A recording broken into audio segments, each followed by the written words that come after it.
Get ready to swoon over the most epic love stories in history. From ancient mythology to modern-day romances, we're counting down the most romantic love stories that have captivated our hearts and inspired generations.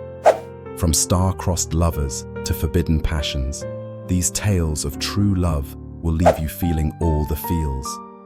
So, grab a box of tissues and get cozy as we delve into the most romantic love stories ever told. The story of Cleopatra and Mark Antony.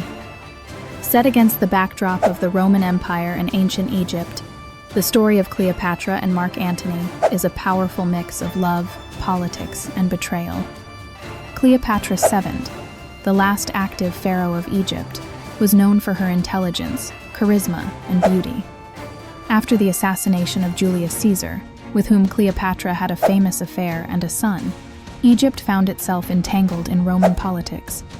Cleopatra allied with Mark Antony, one of the leaders of Rome and a member of the Second Triumvirate, ruling the Roman Republic. Mark Antony, a strong and ambitious military leader, met Cleopatra in 41 BCE. Enchanted by her charm and intelligence, Antony fell deeply in love with Cleopatra. The two formed a romantic and political alliance that aimed to secure their power and safeguard Egypt from Roman domination. They had 3 children together, and Antony eventually moved to Alexandria to live with Cleopatra, much to the dismay of the Roman Senate and his political rival Octavian, who would later become Emperor Augustus. Their relationship caused a scandal in Rome. Antony's marriage to Cleopatra and their extravagant lifestyle were seen as a betrayal of Roman values. In 31 BCE, tensions between Antony and Octavian culminated in the Battle of Actium, a decisive naval confrontation. Antony and Cleopatra's forces were defeated, and they fled back to Egypt. With Octavian's army closing in on Alexandria, Antony received false news that Cleopatra had died. Distraught, he fell on his sword, fatally wounding himself. When Cleopatra learned of his death, she was heartbroken. Rather than be captured and paraded as a prisoner in Rome, she took her own life, reportedly by allowing an asp, a venomous snake, to bite her. Their tragic deaths marked the end of the Ptolemaic kingdom of Egypt and the rise of the Roman Empire under Octavian. Cleopatra and Antony's love story has been immortalized in literature, plays, including Shakespeare's Antony and Cleopatra, and films, symbolizing the lengths to which lovers will go for each other, even in the face of overwhelming political forces. Set in Verona, Italy, the story revolves around 2 young lovers, Romeo Montague and Juliet Capulet, whose families are sworn enemies. Despite the deep hatred between their houses, Romeo and Juliet meet at a masquerade ball and instantly fall in love. Their love is forbidden, and they are forced to keep it secret. With the help of Friar Lawrence, they secretly marry, hoping that their union will eventually bring peace to their warring families. However, fate has other plans. Shortly after their wedding, a fight breaks out between the 2 families. Tybalt, Juliet's cousin, kills Romeo's best friend, Mercutio. In a fit of rage, Romeo avenges his friend by killing Tybalt, which leads to his banishment from Verona. Juliet is devastated, and their separation begins a spiral of tragic events. To escape an arranged marriage to another man, Juliet takes a potion that will make her appear dead for 42 hours. The plan is for Romeo to meet her in her tomb and flee together once she awakens. However, Romeo doesn't receive the message explaining the plan. When he hears of Juliet's death, he rushes to her tomb and, believing she is truly gone, takes his own life by drinking poison. Moments later, Juliet awakens to find Romeo dead beside her. Heartbroken, she takes his dagger and kills herself. The deaths of Romeo and Juliet finally bring their families together, as they realize the senselessness of their feud. You've heard about Pocahontas and John Smith, but the real love story was with a different John. Imagine a love that transcends time and history, a love rooted in cultural exchange and enduring respect. Today, we unravel a story that is much less told yet incredibly profound. The love between Pocahontas, the famed Native American figure of history, and John Rolfe, the English settler whose improbable romance with Pocahontas went on to shape the course of American history. To truly appreciate this remarkable tale, we need to revisit the early 1600s, a time rife with cultural clashes and colonial ambitions. Pocahontas, daughter of Chief Powhatan, was a remarkable woman, known for her intelligence and diplomatic skills at a very young age. Meanwhile, John Rolfe, an English tobacco planter in Jamestown, was driven by the dream to bring prosperity to the struggling colony. Our tale begins with Pocahontas, not as the Disney princess many remember, but as a young woman of diplomacy and grace. She played a crucial role in the survival of early American colonists, often being a peace bridge between her father's tribe and the struggling settlers of Jamestown. In 1613, Pocahontas was captured and held for ransom by the English, a ploy to gain leverage with her father. During her captivity, she was introduced to Christianity and eventually converted, adopting the name Rebecca. It was during this period that Pocahontas met John Rolfe. Rolfe was not just any settler. He was a man elegant in demeanor, whose passion for horticulture was rivaled only by his curiosity about the world around him. Unlike many of his peers focused solely on conquest, Rolfe saw possibilities not just in tobacco, but in cultural understanding and exchange. His journals reveal a man both tormented and enlivened by his growing feelings for Pocahontas. Rolfe was initially reticent about pursuing Pocahontas, known as Rebecca by then, being mindful of their cultural differences and the complicated political environment. But as fate would have it, they grew to respect and understand each other, finding common ground in their shared curiosity about humanity and belief in the potential for cultural symbiosis. Their relationship blossomed, an event truly unique for its time. Pocahontas's charisma and Rolfe's inherent curiosity and warmth created an unusual but harmonious match. Their marriage in 1614 was more than a love union. It was a significant political alliance that brought peace between the English settlers and the Powhatans during the Peace of Pocahontas, an accord that lasted for several years. Pocahontas and John's love defied societal norms, creating a ripple effect of cultural exchange. The couple had a son, Thomas Rolfe, who would later become a significant figure, bridging the gap between two diverse worlds. Further into their relationship, Rolfe took Pocahontas to England in 1616, where she was introduced to English society, not just as an exotic curiosity, but as a symbol of harmony between two peoples. They were received with great fanfare, and Pocahontas's presence challenged many stereotypes about Native Americans, altering perceptions significantly. However, like all stories etched in history, theirs wasn't without its tragedies. Pocahontas fell ill and passed away in 1617 at the young age of around 21. Her untimely death left Rolfe heartbroken, his writings reflecting a profound grief and emptiness. Yet her legacy endured, captured in their shared vision for peace and understanding across cultural divides. The legacy of Pocahontas and John Rolfe's love story goes beyond their personal saga. It is a narrative enriched with lessons about cultural exchange, empathy, and harmonious coexistence. Through their union, they bridged once insurmountable divides, offering testament to the power of love and diplomacy. Their story reminds us that even in a world of vast differences, understanding and love can lead to significant social changes. Pocahontas and John Rolfe's union not only altered the course of history, but also remains an emblem of hope and unity, a true testament to the power of love. This eternal flame, once lit in the hearts of a Native American woman and an Englishman, continues to inspire generations, beckoning us to embrace unity amidst diversity. This may be controversial, but did you know the real tragic love story behind Quasimodo? Once upon a time in medieval Paris, a tale unfolded, not of the hunchback's unrequited love for Esmeralda, but of his mother, Paquette la Chantefleurie, and the man who loved her, Jehan Frollo, the brother of the infamous archdeacon. In the shadow of Notre Dame, Paquette, a beautiful young woman, sang her heart out in the Court of Miracles, a place where the outcasts of society found solace. She was known for her enchanting voice and the purity of her spirit, which drew the attention of many, including Jehan Frollo, the wayward brother of Claude Frollo. Jehan, unlike his stern brother, was a man of passion and impulsiveness, drawn to Paquette's vivacity. Their love was forbidden, not just by the societal norms of the time, but by the very nature of their lives. Paquette was a commoner, while Jehan was of noble birth, albeit a black sheep. Their meetings were clandestine, filled with the thrill of secrecy and the fear of discovery.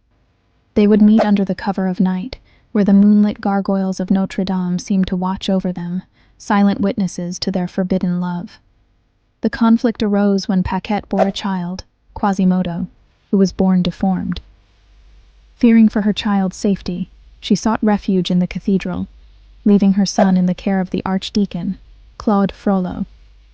Jehan, torn between his love for Paquette and his fear of societal judgment, could not bring himself to claim her or their child publicly. This decision led to a heart-wrenching separation, where Paquette believed Jehan had abandoned her and Quasimodo out of shame. Years passed, and Paquette, now known as Sister Gudule, lived in seclusion, her heart hardened by the loss of her child and her lover. Quasimodo, meanwhile, grew up isolated in the bell towers, longing for love and acceptance. The emotional arc of this story is one of longing, loss, and the enduring pain of love unfulfilled. In a twist of fate, Jehan, now consumed by guilt and regret, sought to find his lost love. He discovered Paquette in her self-imposed exile, but she, believing him a traitor, rejected him. Their reunion was brief, filled with tears and accusations, ending in tragedy when Jehan met his end in a duel, defending Paquette's honor. The takeaway from this story is the profound impact of societal norms on personal relationships. Paquette and Jehan's love was a casualty of the times, a reminder of how external pressures can shape and sometimes destroy human connections. Their story, though tragic, is a testament to the depth of human emotion and the sacrifices made for love. Quasimodo, in his own narrative, carries the legacy of this love, embodying the themes of isolation, acceptance, and the search for belonging. Their love, though never fully realized, echoes through the ages, a poignant reminder of love's power and its fragility in the face of adversity. As we close this chapter of history, remember Paquette and Jehan, not just as characters in a tale, but as symbols of love's resilience and its ultimate vulnerability. Their story teaches us that love, while beautiful, can be as fleeting as a Parisian mist, leaving behind only echoes in the heart of the city they loved. Ensure the expanded voice. Over is even more entertaining, but that it maintains the same style, tone, and key points as the original. Did you know that cherry blossoms in Japan symbolize the fleeting nature of love? Welcome to our new episode of Romantic Love Stories, where today we uncover the enchanting and heartwarming tale of Seiji and Aiko, whose love story unfolded amidst the beautiful cherry blossoms of Japan. Our story begins in the spring of 1920 in a small village at the foot of Japan's iconic Mount Fuji. This was a place where the cherry trees blossomed into a sea of pink and white, casting a magical aura over the landscape. Seiji, a kind-hearted schoolteacher in his late 20s, was known throughout the village for his dedication to educating the village children and his deep passion for traditional Japanese poetry. His dream was to inspire the next generation and leave an indelible mark in their lives. Opposite him in this quaint story was Aiko, a talented and independent young woman whose voice resonated with the melody of 1,000 singing birds. Aiko's family owned the local tea house, a popular gathering place known for its aromatic teas and Aiko's enchanting koto performances, luring patrons with her sweet music. It was under the cherry blossoms of a local festival that their paths crossed. As the entire village gathered to witness the full bloom of the cherry blossoms, Seiji's eyes found Aiko's amidst the crowd. Her fingers danced over the strings of the koto, producing sounds that encapsulated the essence of spring itself. Seiji was transfixed. his heart resonating with each note she played. The protagonist, Seiji, found himself at a crossroads. His aspirations for a simple, predictable life clashed with the sudden rush of emotions inspired by Aiko. Despite knowing that their worlds were miles apart, Seiji was drawn inexplicably towards her charisma and talent. The conflict developed further when Seiji's conservative family expressed their disapproval. They believed he was destined to marry someone of steady and reliable means, not a musician whose life was as unpredictable as her music. But Seiji's resolve was strong. He knew that greatness, much like love, often demanded a leap of faith. He began crafting his poetry with newfound fervor, each verse a reflection of his growing affection for Aiko. Under the cherry blossoms, Seiji and Aiko met several times, their conversations flowing like a stream of words and music combined. In stark contrast, Aiko was inspired by Seiji's dedication and vision. She found in him a listener to her unvoiced dreams and fears, someone who appreciated and still ventured to understand the layers beneath her serene demeanor. Overcoming family resistance became the crux of their love story. Seiji's heartfelt poems touched not only Aiko, but also those who read them in the village. His words started to change the rigid viewpoints of those around them. Perhaps love does have a transformative effect. Aiko, too, faced tremendous pressure from her family, who had envisioned a different future for her. However, she had resolved early on that her heart's music was incomplete without Seiji's lyrics. Their love, like the cherry blossoms, was fleeting yet beautiful, leaving an unforgettable impression on those who witnessed it. The true essence of their relationship came to light when, despite the imminent struggles, they held on to each other, deciding to stand together under the cherry blossoms, facing the world united. The emotional tension reached its peak when an unexpected storm disrupted the festival, much like the social storm they were bracing to weather. But just as the cherry blossoms weathered the harsh winds and rains, Seiji and Aiko's bond remained unbroken. Their poignant story drew to a resolution as they realized that love was not just a path of ease, but rather a journey of resilience, courage, and trust. Their decision to stay together was a testament to their unwavering faith in each other. They commenced a journey together, promising to be each other's shelter from every storm, with Aiko's music now entwined with Seiji's poetry, creating a harmony that reverberated long in the hearts of the villagers. In this enchanting love story, viewers are reminded that much like cherry blossoms, love is a precious and beautiful moment to be cherished. Whether brief or lasting, it holds the power to transform lives and challenge conventions. This was the tale of Seiji and Aiko, whose love painted the sky of their village with hues of hope and defiance. In believing in each other, they redefined not just their futures, but also inspired the people around them, proving that true love can indeed triumph against societal storms. Did you know the legendary Captain Cook had a secret love affair that history dared not reveal? Captain James Cook is a name synonymous with exploration and discovery. His expeditions were celebrated chronicles of adventure across uncharted territories. However, amidst these valiant voyages across the Pacific Ocean, lay a tale of forbidden romance that history has mostly kept in the shadows. The story unfolds during Cook's third voyage to the Hawaiian Islands, a place of both fascination and danger. Our story delves into the unexpected connection between Captain Cook, a stern British navigator dedicated to his duty, and a radiant Polynesian chieftainess known as Kaiana, whose allure was as commanding as her lineage. Kaiana was renowned for her wisdom and courage, qualities that made her a respected figure among her people. Their worlds collided in a time when cultural boundaries were as unyielding as the ocean waves Cook sailed upon. The year was 1779, and Cook's fleet had anchored in Kealakekua Bay, intent on resupplying before continuing their arduous trek. The vibrant Hawaiian shores were abuzz with activity, brimming with the rich tapestry of life that Cook had set out to document.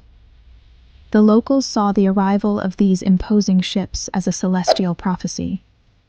To them, Cook was Lono, the god of fertility and peace, returning to their lands. Amidst the throng gathered on the beaches, Kaiana stood, adorned in ceremonial garb that reflected her esteemed status. Her presence captivated all who beheld it, not least among them Captain Cook himself. She was charmed by the tales of his exploits and the strange contraptions that were his ships. Cook, equally captivated, found himself drawn to her in ways unfathomable by the bounds of his strict naval upbringing. Despite the language barrier, their connection grew. Late nights saw secret meetings under the Hawaiian moon, where the gentle ocean breeze whispered not just through coconut trees, but also through their souls. Kayana, guided by a deep, unspoken understanding, taught Cook the ways of her people, their traditions, beliefs, and rhythms of life intimately tied to the land and sea. Conflict soon arose, not just between cultures, but within Cook himself. Torn between duty and desire, he grappled with a decision that could alter the course of his meticulously planned expedition and potentially endanger his standing with the British crown. In the eyes of his crew, flirtations with local lore were amusing curiosities. But a relationship? That was insubordination of the most critical kind. Kayana, too, faced her own dilemmas. To her, Cook embodied the complexities of Western advancement, a world that threatened to encroach upon and upend her own. Yet she saw within him a kindred spirit, someone whose thirst for knowledge mirrored her wisdom-inspired curiosity. Together, they shared dreams of a future where their two worlds could find harmony. Their clandestine meetings took on a fiercer urgency as tensions between Cook's crew and the local populace began to mount. What started as reverent, awestruck worship of Lono transformed into increasing mistrust, as misunderstandings and miscommunications compounded daily. The untimely end came, with the tragic fall of winter's grip on the region. On February 14th, a series of skirmishes led to the fateful day when Cook was killed in a confrontation at the shoreline, a victim of mistrust and cultural misalignment. The news of his demise shattered Kayana, but it was through her grief that she emerged as a beacon of newfound resolve. She stood firm as a unifying force amidst a turbulent time, leveraging her status to broker a fragile peace that spared further bloodshed. Cook's fleeting presence left a profound void in her heart, yet also ignited a spark of resilience, inspiring her efforts to preserve her people's heritage against mounting external pressures. The fleeting romance between Captain Cook and Kayana serves as a timeless reminder of the inexorable forces of love and fate intertwined. We are left to reflect on the boundaries of culture and how connection can bridge even the widest chasms of difference, if only for a moment in time. Our story, half buried beneath historical records, emerges as a poignant narrative of passion against the backdrop of discovery and colonialism. It challenges us to recognize the humanity behind historical figures and ignite an empathetic understanding of the shared emotions that bind us across time. Though personal ambitions, cultural divides, and fate's cruel design pulled them apart, their story endures, a testament to love's undying flame, a light that continues to guide us towards understanding and reconciliation. Did you know that the Taj Mahal is not just a wonder of architecture, but a testament of eternal love? Welcome, dear viewers, to another episode of Romantic Love Stories, where we unfold the tales that have withstood the test of time. Today, we're diving into the heart of one of the most poignant love stories ever told, a passion etched forever in marble. This is the story of Shah Jahan and Mumtaz Mahal. In the bustling city of Agra, amidst the rich tapestries of Indo-Persian culture, there was a prince named Shah Jahan. Born to the Mughal Empire, he was groomed to be a ruler, but his heart yearned for more than power. It ached for a soulmate, a love that would transcend time. This wasn't just an ordinary longing. It was a desire deeply rooted in his belief that true love could be immortalized. Enter Arjumand Banu, later known as Mumtaz Mahal. She was not just the niece of Empress Nur Jahan, but also possessed a beauty and grace that was whispered about in every corner of the empire. However, her appeal was not merely the elegance of her features. She was known for her intelligence, kindness, and the way her presence brought a serene calm to tumultuous surroundings. It wasn't long before the paths of Shah Jahan and Mumtaz Mahal crossed. a meeting that would change not just their lives but leave an indelible mark on history. But how did their story begin? Did it start with stolen glances, secret rendezvous, or was it destiny that intertwined their lives like vines? The tale weaves a tapestry of both romance and tragedy. Shah Jahan first laid eyes on Mumtaz at the bustling bazaar of Meena Bazaar, a space filled with colors and the aroma of exotic spices, a vibrant place where royalty mingled. It was here, in the midst of commoners and nobles alike, that he found a beauty in Mumtaz that outshone the jewelry and silks she admired. A gentle smile from Mumtaz and the prince was enchanted.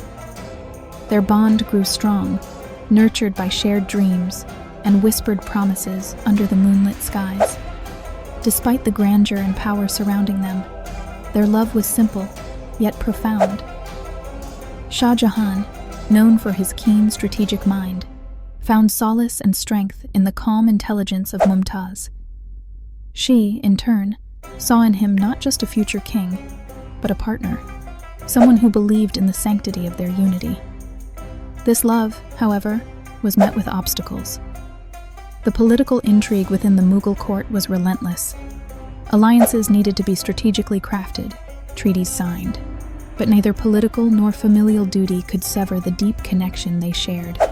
They married in 1612, and their union was celebrated as a covenant of love and loyalty. Their life together was filled with cherished moments, laughter, and shared aspirations. They had 14 children, and Mumtaz accompanied Shah Jahan on his journeys across the kingdom, becoming not just his queen but his counsel and confidant. Yet fate's cruel hand was always lurking. The year was 1631, and Mumtaz was accompanying Shah Jahan on a military campaign in Burhanpur. It was here, as she gave birth to their 14th child, that she fell severely ill. Despite the best efforts of the court physicians, Mumtaz left this world, leaving a grieving Shah Jahan behind. The loss was devastating. The heart of one of history's most powerful rulers was shattered. His grief was inconsolable. Shah Jahan withdrew from public life, immersing himself in the memory of his beloved Mumtaz.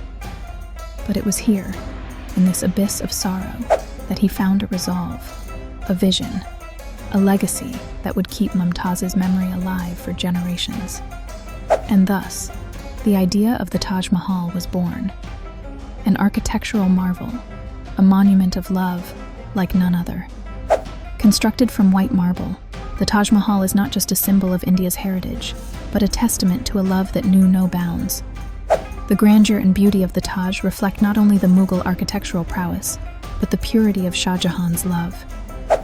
Each stone, each intricate carving, is a whisper of their story, a symbol of a love that, despite the ravages of time, stands eternal.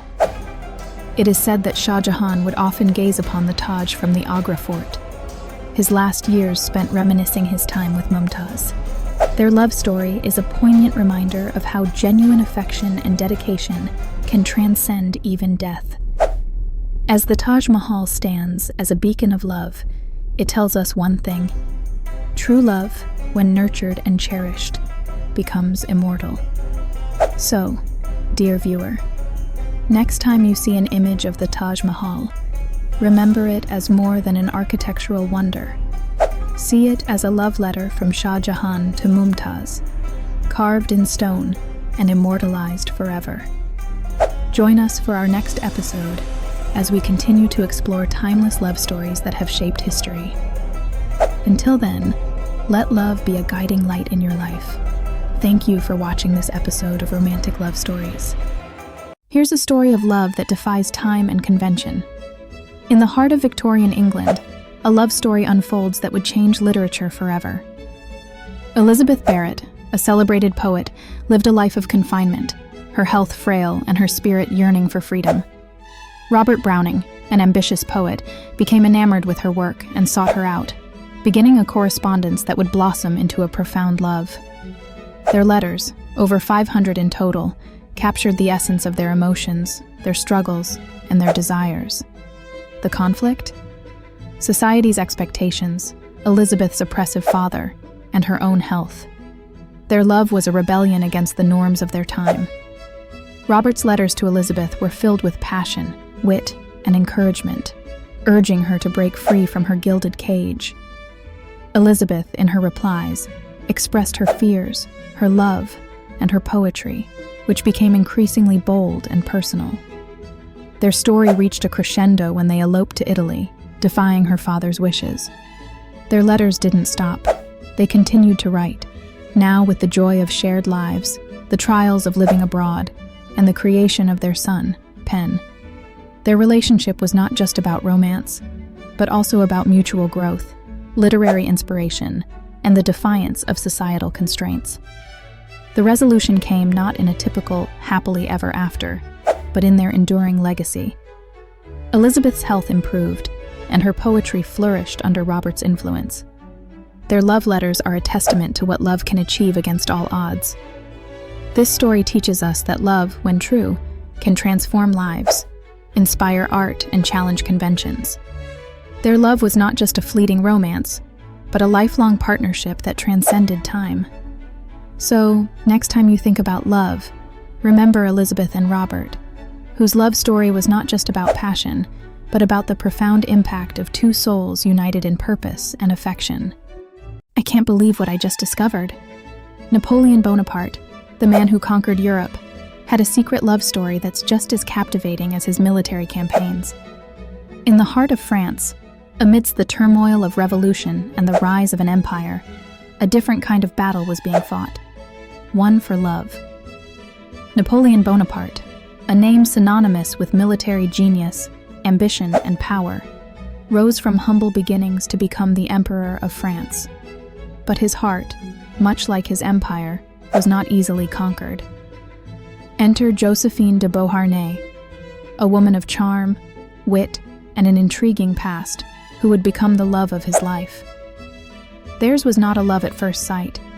Napoleon, at the time, was a young, ambitious officer, and Josephine, a widow with 2 children from her previous marriage, was older and experienced in the ways of the French aristocracy. Their relationship was fraught with challenges from the very beginning. Napoleon's family was against the match, seeing Josephine as a social climber, while Josephine herself was initially reluctant, perhaps sensing the complexities that would come with loving such a man. Their courtship was marked by passionate letters, where Napoleon, in his own words, declared, "I wake filled with thoughts of you. Your portrait and the memory of your last kisses are with me all day." Despite the age difference and social status, they married in 1796. However, their union was not just about love. It was also a strategic alliance. Josephine brought to Napoleon connections and social standing that were invaluable to his rise. The conflict in their story came from their personal lives as much as from the political sphere.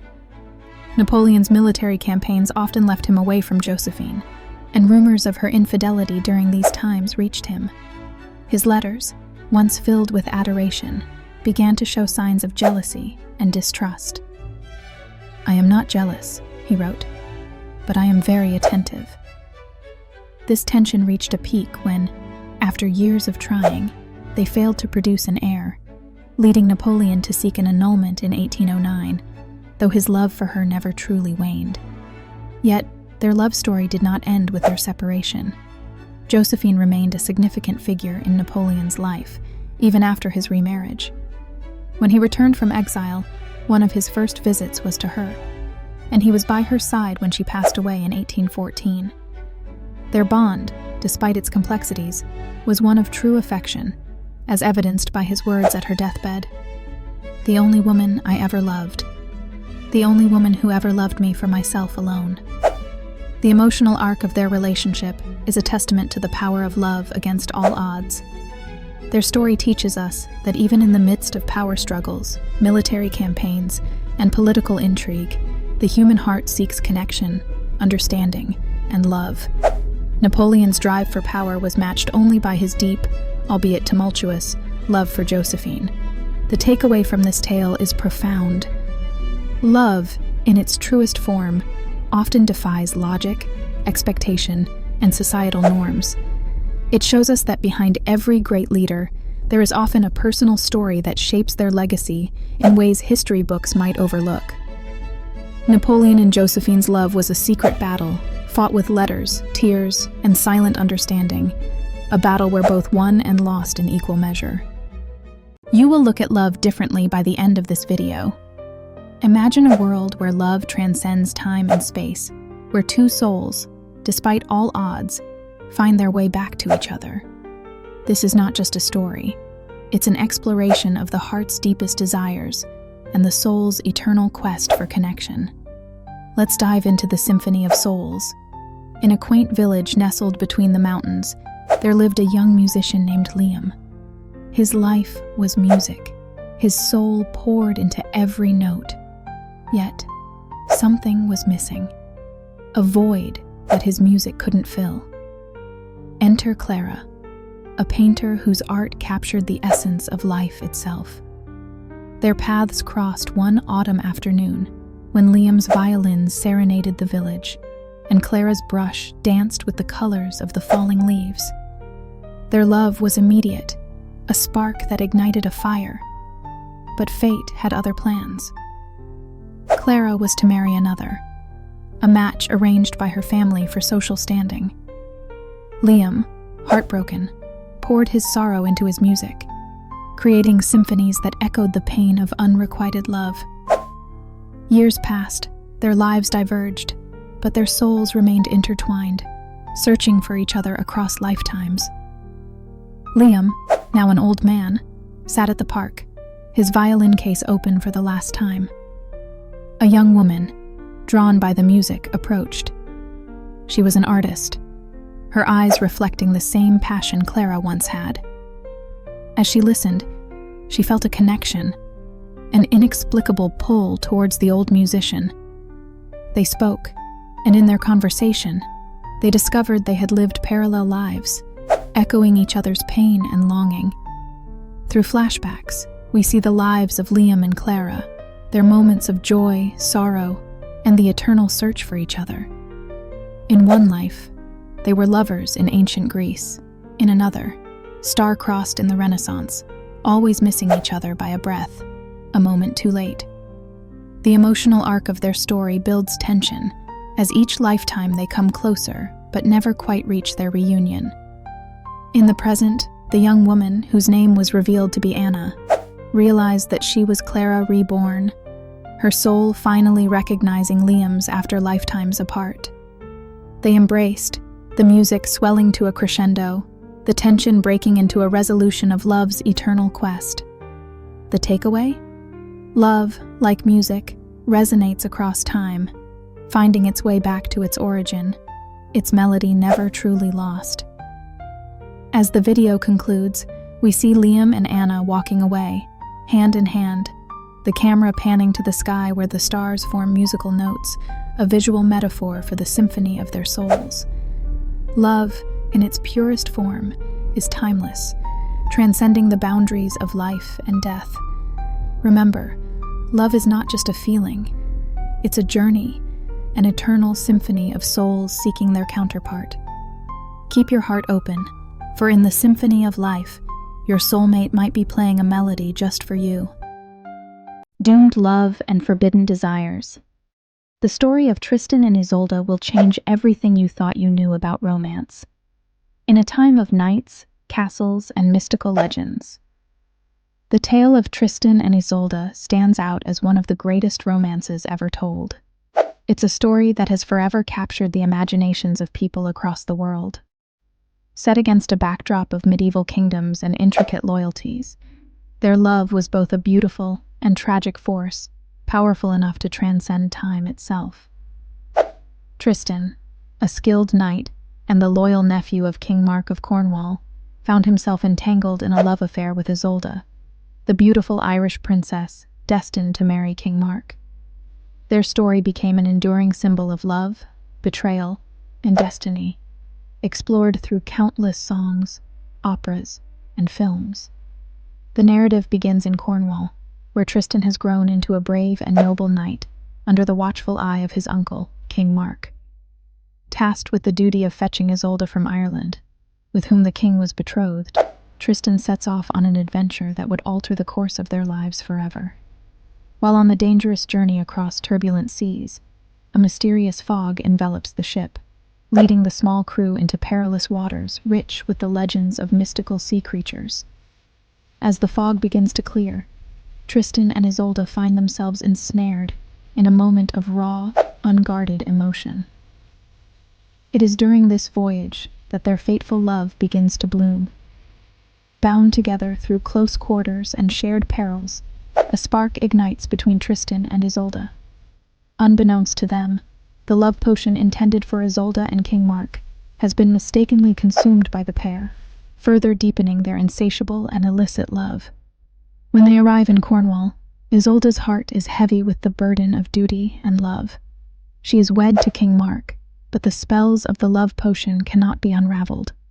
Trapped between loyalty and a powerful, uncontrollable desire, both Tristan and Isolde wrestle with the turmoil that consumes them. Their secret trysts are fraught with danger, and their love grows stronger with each stolen moment in the shadows. The stakes reach a fever pitch when the affair is discovered. Tristan, seen as a betrayer and fugitive, flees the wrath of King Mark. Heartsick and anguished, he embarks on a journey far from the land he called home. Isolde, trapped within the castle walls, longs for a love that remains forever out of reach, kept alive only through whispered vows and faint memories.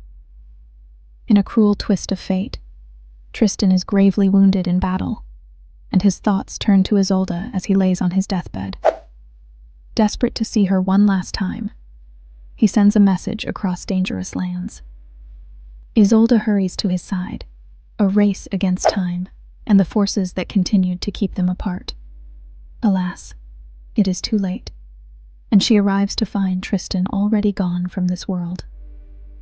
Overcome with despair, Isolde succumbs to heartbreak beside her beloved, their eternal rest together suggesting that love, even in its most tragic form, transcends earthly bounds. The story of Tristan and Isolde doesn't just inspire because of their tragic love, but because it illuminates a truth about humanity. Love is an enduring bond, indifferent to time or circumstance. Deeply rooted in medieval lore, yet tremendously relatable, their romance teaches us about the complexities of desire and the ultimate sacrifices made in the name of love. This saga endures through time, not just within the pages of history books, but as a continuing symbol of the divine folly and perennial force of love. Captured forever in song and story, the enduring love of Tristan and Isolde captivates our hearts, promising audiences that love, in all its forms, is nothing less than eternal. Did you know that a forbidden love in the 12th century shaped the way we think about romance today? In an era where love was often a transaction, the story of Abelard and Heloise stands out as a beacon of passion and tragedy. This is their story. In the heart of Paris, at the prestigious Notre Dame Cathedral, a brilliant philosopher and theologian named Peter Abelard sought refuge from the world's distractions. He was a man of immense intellect, known for his revolutionary ideas on faith and reason. Yet, it was not his mind but his heart that would lead him into one of history's most poignant love stories. Abelard, in his quest for knowledge, agreed to tutor the niece of a powerful and wealthy cleric, Fulbert. Enter Heloise, a woman of extraordinary intelligence and beauty, whose wit matched Abelard's. Their intellectual exchanges soon blossomed into a passionate love affair, defying the norms of their time. Here, we see Abelard, a man of learning, driven by the desire to educate, yet his heart is captured by Heloise, a woman whose brilliance is only surpassed by her beauty. Their love, however, was not to be celebrated. Fulbert, upon discovering their secret, was incensed. He saw Abelard as nothing more than a seducer of his niece. The conflict escalated, leading to a tragic resolution when Abelard was violently attacked in the night, his life forever altered by the consequences of their love.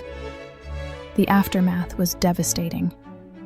Abelard, now mutilated, retreats to a monastery, and Heloise, against her will, is sent to a convent. Their love, though physically severed, burns with an undying flame. Abelard writes letters to Heloise, letters that are not only a testament to their love, but also an exploration of the human condition, the essence of love, and the conflict between earthly desires and divine duty. Heloise's letters back are filled with a profound understanding of love, not as a fleeting emotion, but as a force that transcends physicality. She writes, "I am yours in the eyes of God, and in the eyes of the world, I am nothing." Their correspondence becomes a cornerstone of romantic literature, providing a window into the soul of love in its purest, most tragic form. The resolution of this tale is not a happy ending in the conventional sense. Abelard and Heloise are separated by walls, vows, and fate, yet their love story lives on, teaching us about sacrifice, the enduring nature of love, and the conflicts that love can bring. Their love was not just about passion, but about a deep, intellectual connection, a bond that even time could not break. As we reflect on Abelard and Heloise, we are reminded that love can be a catalyst for change, a force that challenges societal norms, and a testament to the human spirit's resilience. Their story, though tragic, gives us a aha moment. Love, in its truest form, is about understanding, sacrifice, and eternal connection. You will look at royal love differently by the end of this video. In the heart of ancient China, an emperor's love affair reshaped history. Here's the story of Emperor Xuanzong and Yang Guifei, a love so profound it led to the downfall of a dynasty. Emperor Xuanzong, known for his wisdom and rule during the Tang dynasty's golden age, was a man deeply in love with Yang Guifei, one of his concubines. Their love story began when Xuanzong was already in his 50s, and Yang Guifei, originally married to one of his sons, was brought into his palace through a series of political maneuvers. This was not just a tale of romance, but of power, politics, and the intertwining of personal desires with the fate of a nation. Xuanzong, captivated by Yang Guifei's beauty and grace, lavished her with gifts and titles, making her the most influential woman in China at the time. His affection for her was so intense that he neglected state affairs, entrusting the governance to corrupt officials and his own desires. Yang Guifei, aware of her influence, used it to advance her family's position, leading to widespread corruption and discontent among the populace and the military. The turning point came during the An-Lushan rebellion in 755 AD. As the rebels marched towards the capital, Chang'an, the emperor, and Yang Guifei fled, but the soldiers, blaming her for the empire's misfortunes, demanded her execution. Xuanzong, torn between his love for Yang Guifei and his duty to his people, reluctantly agreed to her death. This act of betrayal not only ended one of the most passionate love stories in Chinese history, but also marked the decline of the Tang dynasty. Yang Guifei's death was a moment of profound sorrow for Xuanzong, who mourned her deeply, but it also served as a stark reminder of how personal desires can lead to the downfall of empires. The takeaway from this story is not just the tragedy of love, but the lesson in leadership. Xuanzong's story teaches us about the delicate balance between personal life and public duty, and how the decisions made in the name of love can have far-reaching consequences. In the end, Emperor Xuanzong's love for Yang Guifei was both his greatest joy and his deepest regret. Their tale, while romantic, serves as a cautionary narrative on the interplay of love, power, and responsibility.